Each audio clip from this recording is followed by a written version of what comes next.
In this video, we will explore the archetypes of masculinity. These archetypes are drawn from the book King, Warrior, Magician, Lover by Robert Moore and Douglas Gillette. There are 8 masculinity archetypes in total. 4 are immature archetypes of masculinity and 4 are mature archetypes. In this video, we will cover the 4 immature archetypes of masculinity, also known as the boyhood archetypes. These include the divine child, the precocious child, the Oedipal child, and finally the hero, which represents the last stage of boyhood. First immature archetype of masculinity is the divine child. The divine child often symbolizes innocence, purity, and potential. It has all the power in the universe, yet it is also helpless, resembling the actual experience of an infant. The miraculous birth of the divine child is a recurring theme in mythology and religion. In Hindu religion, Krishna serves as quintessential example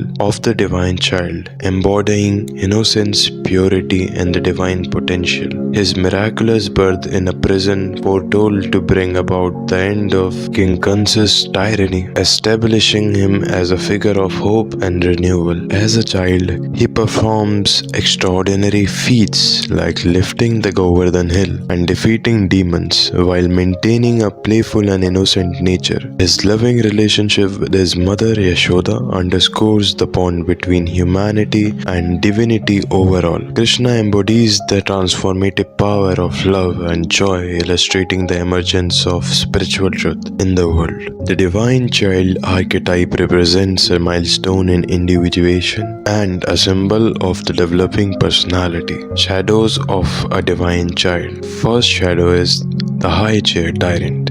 A classic example of a high chair tyrant is a boy who constantly demands his parents' attention and throws tantrums if he doesn't get what he wants. He might insist on having his favorite toys, immediately manipulate situations to gain favors, and show little regard for his friends' feelings during play. This boy often believes he deserves special treatment and reacts with anger when denied, showcasing entitlement and lack of empathy. The other shadow is the weakling prince. An example of a weakling prince is a boy who struggles to assert himself in social situations. He often relies on his friends to make decisions for him and feels anxious about trying new activities, fearing failure or embarrassment. When faced with challenges, he might withdraw or blame others instead of taking responsibility. This boy may have low self-esteem, seeking constant validation from his peers and feeling overwhelmed by the expectation placed on him. Following the divine child, the next archetype is Precocious Child. The Precocious Child archetype emerges as boys exhibit eagerness to learn about their world, marked by curiosity and wonder. This archetype is evident when boys ask endless why questions or immerse themselves in reading, art, or sports. It drives them to explore their talents and understand life's mysteries, fostering a desire to share knowledge with others. Hermes from Greek mythology embodies the archetype as well. Born to Zeus and Maia, Hermes was incredibly clever and resourceful from a young age. He famously stole Apollo's cattle shortly after his birth, showcasing his intelligence and curiosity about the world, which ultimately led him to become the messenger of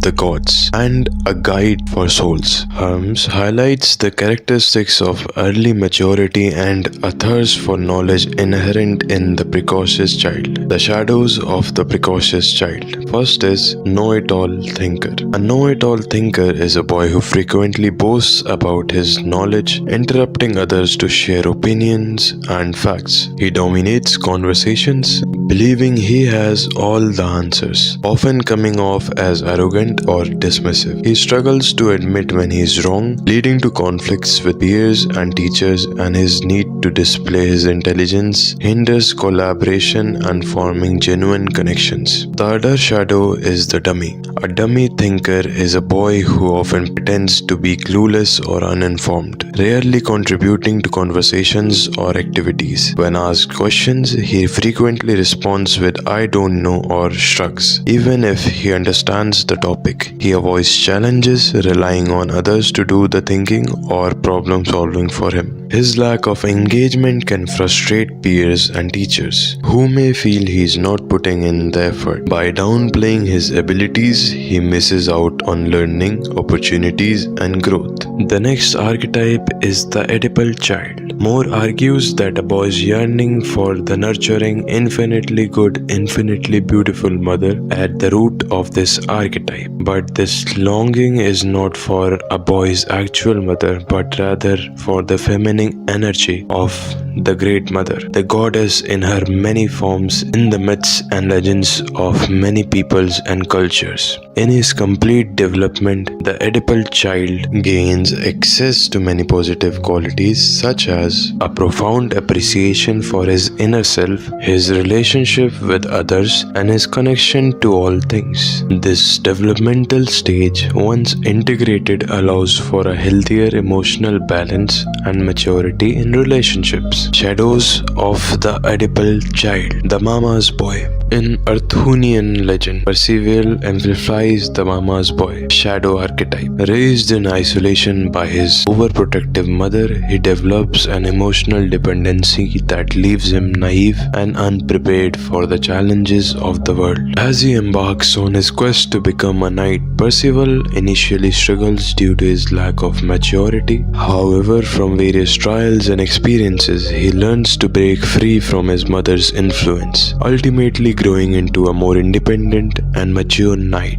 His journey illustrates the importance of overcoming the Mama's Boy shadow to achieve masculinity. The other shadow is the dreamer. The dreamer may become overly detached from reality, leading to a lack of purpose and direction in life. A man may have grand vision of what he wants to achieve, like starting a business or pursuing an artistic career, but he may become so absorbed in his dreams that he neglects practical steps to realize them. This can result in procrastination, unrealistic expectations, and a disconnect from the real world. The last archetype of boyhood is the hero. The hero symbolizes a more developed phase of boyhood. The hero acts to redeem society by overcoming great odds in service to successfully completing extraordinary acts of strength, courage, and goodness. The hero is admired by those who appreciate the self-sacrifice, stamina, and courage required to triumph over adversity and evil. The hero archetype represents a common set of traits and behaviors found in protagonists across cultures. Odysseus is a Greek hero who undertakes a dangerous journey after the Trojan War, facing obstacles like divine wrath, sea monsters, and temptations. He demonstrates courage, perseverance, and resourcefulness, using his intelligence and strength to overcome challenges. His journey exemplifies the hero's journey and highlights the qualities of a true hero as he ultimately returns to his wife and kingdom. Shadows of the hero.